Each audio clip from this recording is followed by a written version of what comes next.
यादी अद्ययावत करण्यासाठी निवडणूक विभागानं विशेष पुनरीक्षण कार्यक्रम ही विशेष मोहीम सुरू केली आहे। यवतमाळमध्ये 30 जून ते 29 जुलै 1 महिन्यात ही मोहीम राबवली जाणार आहे।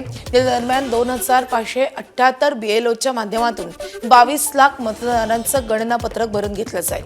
जे मतदार गणनापत्रक भरणार नाहीत अशा मतदारांची नावं यादीतून मतदार वगळले जातील आणि यामुळे 18 वर्ष झालेल्या प्रत्येकाला SIR मोहिमेमध्ये गणनापत्रक भरणं सक्तीचं आहे।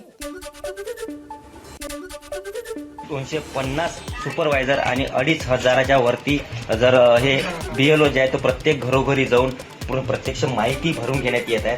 आपण जर पाहिलं तर आज या एकविरा हॉटेलच्या परिसरामागे जर पाहिलं तर या ठिकाणी सुपरवायझर आणि BLO आलेले आहेत आणि ती माहिती निवडणूक विभागाकडनं जे काही माहिती आहे ती भरून घेण्यात येत आहे। आपल्यासोबत या ठिकाणी बोलण्यासाठी सुपरवायझर आहे। जरा काय नेमका हा प्रोग्राम आहे, कशा पद्धतीनं राबवण्यात येत आहे? विशेष सखोल पुनर्निरीक्षण मतदान कार्यक्रम या अंतर्गत आपण प्रत्येक घरी भेट देत आहे। त्या भेटीमध्ये आपण त्यांना EF फॉर्म आपण देत आहे।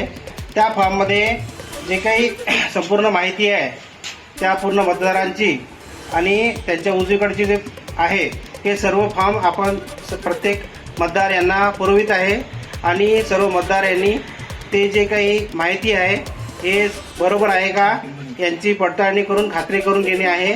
आणि एक फॉर्म हा सर्व मतदार व त्यांच्या कुटुंबांना आपण देत आहे। कुटुंबातील प्रत्येक सदस्यांना आपण देत आहे आणि एक फॉर्मची कॉपी आमचे जे BLO आहे यांच्याकडे आहे। सुपरवायझर आणि BLO हे मतदारांच्या घरापर्यंत पोहोचून एक कॉपी त्यांच्यापर्यंत देण्यात येत आहे आणि एक कॉपी BLO पर्यंत राहणार आहे। आणि जर पाहिलं तर जिल्ह्यातील 22 लाख मतदार आहेत। अशा पद्धतीने या पुढील 1 महिन्यात संपूर्ण माहिती निवडणूक विभागाकडे सादर करणार आहे।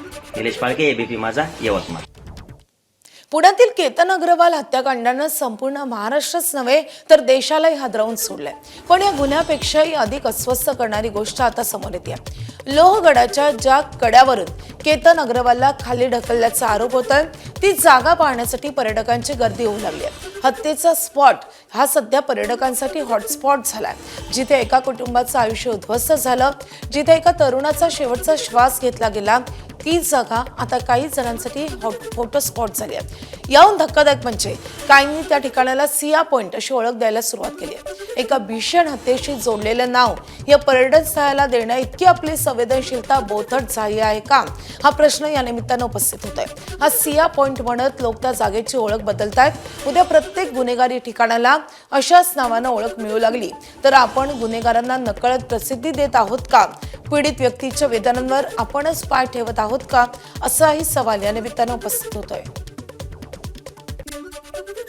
तसं तर फिरायला आलो होतो लोहगडावरती, पण त्या दिवशी मला कळलं की असं झालं इथं घटना, त्यामुळे मग आवर्जून आम्ही इकडे आलो। ॲक्च्युली आपण इथं आलोच होतो तर लोहगडावरती आम्ही लोणावळ्यात स्टे करणार होतो आणि आमचं प्लॅनिंग तसं विसापूरकडे होतं, पण आम्ही नंतर हे हत्या झाल्यानंतर नाही महाराष्ट्रभर प्रकरण चर्चेत आलं तर चला आपण तो स्पॉट बघायला लोहगडला पण जाऊन येऊयात। ये हत्याकांड हुआ, उसके बाद ही इधर देखने के लिए आए और इसके बारे में थोड़ा बहुत जानकारी कैसे हुआ वो भी समझने के लिए आए। थोड़े बहुत दिल्ली से आए हैं। दिल्ली से? हाँ, स्पेशल देखने के लिए।